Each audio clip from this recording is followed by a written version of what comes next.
A interpretação bíblica no período dos pais apostólicos. O período dos pais apostólicos e dos primeiros séculos da Igreja representa uma fase decisiva na história da interpretação bíblica.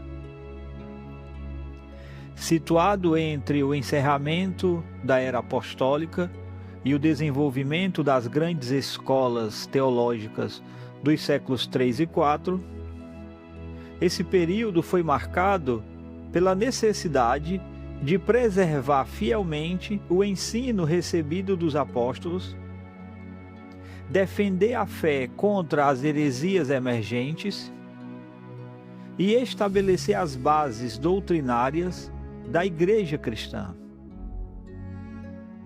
A interpretação das Escrituras tornou-se uma questão de sobrevivência teológica, pois a jovem igreja encontrava-se cercada por perseguições externas e ameaças internas. Os cristãos precisavam responder aos ataques do paganismo, às distorções gnósticas, às influências judaizantes e às diversas correntes filosóficas do mundo greco-romano. Nesse contexto, os escritos dos pais apostólicos e dos primeiros teólogos cristãos revelam uma profunda preocupação com a correta compreensão das Escrituras, demonstrando que a hermenêutica estava no centro da vida e da missão da igreja primitiva. Os chamados pais apostólicos ocupam uma posição singular na história cristã por estarem cronologicamente próximos dos próprios apóstolos. Muitos deles tiveram contato direto ou indireto com testemunhas da era apostólica e consideravam-se guardiões da tradição recebida. Entre os nomes mais importantes destacam-se Clemente de Roma, Inácio de Antioquia e Policarpo de Esmirna. Seus escritos demonstram profundo conhecimento tanto do Antigo quanto do Novo Testamento e revelam uma preocupação constante com a preservação da ortodoxia apostólica. Embora ainda não tenham desenvolvido sistemas hermenêuticos complexos, sua interpretação das Escrituras caracterizava-se por uma leitura cristocêntrica, pastoral e profundamente comprometida com a autoridade da revelação divina. Um dos aspectos mais notáveis da interpretação dos pais apostólicos é a centralidade da tradição apostólica. Isso não significa a existência de uma tradição independente ou superior às Escrituras, mas a convicção de que o ensino apostólico fornecia a chave correta para a compreensão da revelação bíblica. Diante da proliferação de interpretações divergentes, os líderes da igreja frequentemente apelavam para aquilo que havia sido ensinado pelos apóstolos e transmitido às comunidades cristãs. A proximidade histórica com a geração apostólica conferia aos pais apostólicos um senso de responsabilidade especial na preservação da fé recebida. Sua hermenêutica estava fundamentada na continuidade entre a mensagem dos apóstolos e a interpretação das Escrituras realizada pela Igreja. A preocupação principal não era a inovação teológica, mas a fidelidade ao depósito da fé entregue aos santos. O combate às heresias desempenhou um papel fundamental no desenvolvimento da interpretação bíblica dos primeiros séculos. Entre os desafios mais significativos, encontrava-se o gnosticismo, um movimento complexo que combinava elementos cristãos, judaicos e filosóficos em uma cosmovisão dualista.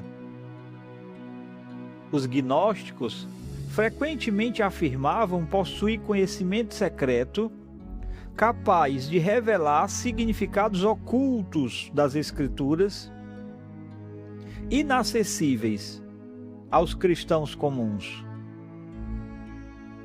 Em resposta, os líderes da igreja enfatizaram a clareza pública da revelação bíblica e a suficiência da mensagem apostólica.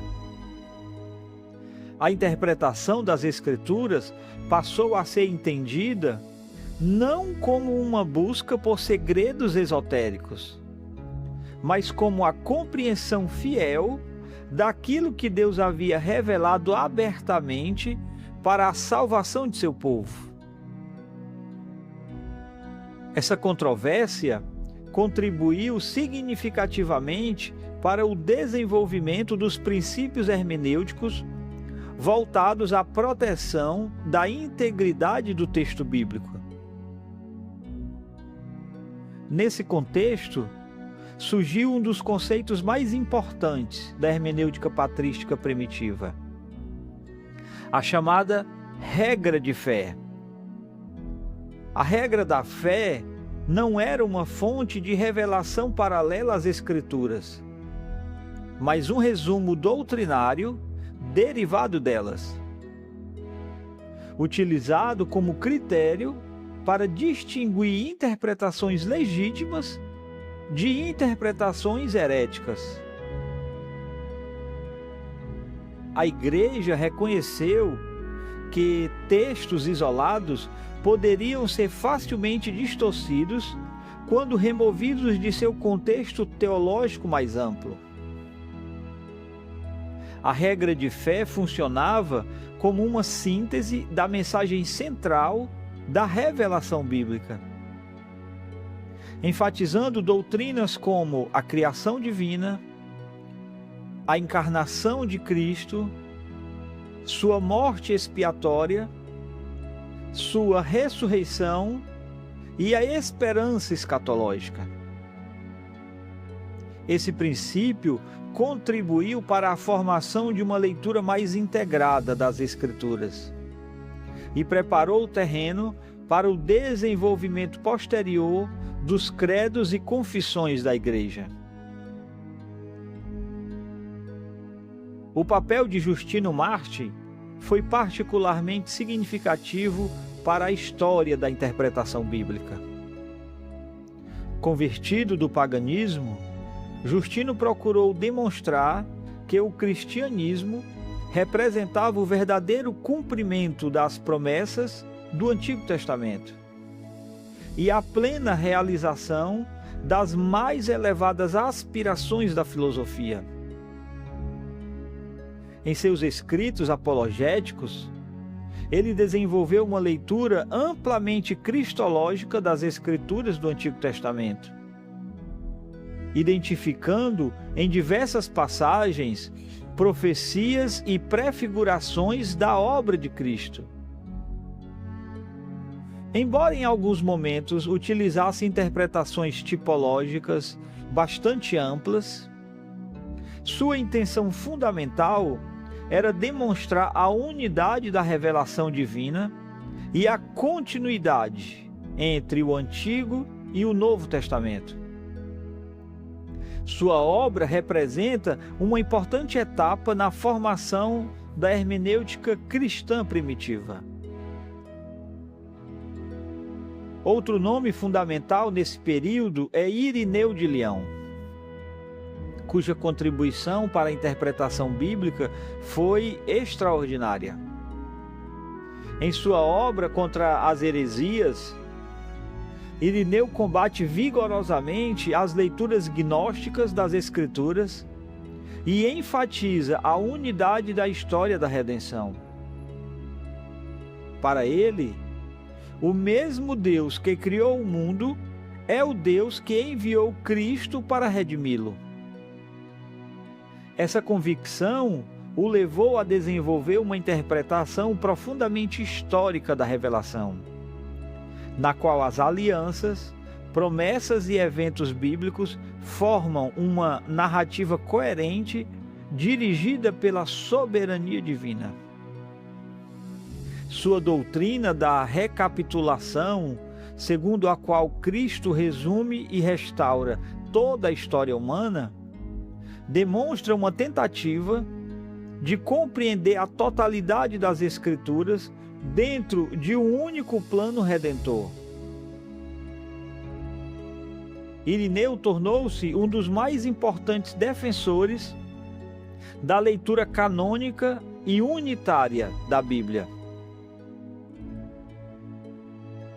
Durante os séculos II e III, a formação gradual do cânon do Novo Testamento também exerceu profunda influência sobre a interpretação bíblica. À medida que a Igreja reconhecia oficialmente os livros inspirados, tornava-se possível interpretar as Escrituras dentro de uma estrutura canônica mais definida. O Antigo Testamento passou a ser lido à luz dos Evangelhos e das cartas apostólicas, enquanto o Novo Testamento era compreendido como o cumprimento e a explicação da revelação anterior. Esse desenvolvimento fortaleceu a convicção de que toda a Escritura possui uma única origem divina e uma única mensagem redentora. A consciência canônica emerge da contribuição para a formação de princípios interpretativos que valorizavam a unidade teológica da revelação sem negar a diversidade de seus autores humanos. A relação entre cristianismo e cultura greco-romana também influenciou a hermenêutica dos primeiros séculos. Os apologistas cristãos precisavam dialogar com filósofos, governantes e intelectuais pagãos, demonstrando a racionalidade da fé cristã. Em alguns casos, esse diálogo produziu interpretações criativas e profundas das Escrituras. Em outros, abriu caminho para influências filosóficas que mais tarde contribuiriam para o surgimento do método alegórico mais elaborado. Entretanto, durante o período dos pais apostólicos e dos apologistas, observa-se uma tendência predominante de valorizar a historicidade da revelação bíblica. A encarnação de Cristo, sua morte e ressurreição eram entendidas como eventos históricos concretos, e essa ênfase histórica moldava a forma como as Escrituras eram interpretadas. Ao final dos primeiros séculos, a Igreja já havia estabelecido vários dos fundamentos que moldariam toda a história posterior da interpretação bíblica. A autoridade das Escrituras, a centralidade de Cristo, a unidade da história da redenção, a importância da tradição apostólica, a regra da fé e a formação do cânon tornaram-se pilares permanentes da hermenêutica cristã. Embora ainda não existissem os sistemas exegéticos sofisticados desenvolvidos em períodos posteriores, os primeiros intérpretes cristãos lançaram as bases essenciais para a compreensão da revelação bíblica. Sua principal preocupação era preservar fielmente a mensagem recebida dos apóstolos e transmiti-la às gerações futuras em meio a um mundo hostil e repleto de desafios teológicos. À luz do método gramático histórico, o período dos pais apostólicos e dos primeiros séculos oferece importantes contribuições para a compreensão da interpretação bíblica. Embora os intérpretes dessa época nem sempre tenham desenvolvido uma metodologia exegética formalizada, observa-se um forte compromisso com a historicidade da revelação, com a unidade das Escrituras e com a preservação do sentido transmitido pelos apóstolos. Sua resistência ao gnosticismo demonstrou a importância de rejeitar interpretações esotéricas desvinculadas do texto e da história da redenção. Ao mesmo tempo, sua ênfase na regra de fé evidenciou a necessidade de interpretar passagens individuais à luz da mensagem global das Escrituras. O método gramático histórico reconhece o valor dessas contribuições ao insistir que a interpretação deve respeitar a intenção autoral, o contexto histórico e a progressão da revelação divina. Os pais apostólicos representam uma etapa fundamental na preservação da leitura histórica e cristocêntrica da Bíblia, preparando o caminho para os desenvolvimentos hermenêuticos posteriores e demonstrando que a fidelidade ao texto inspirado sempre esteve no coração da verdadeira interpretação cristã.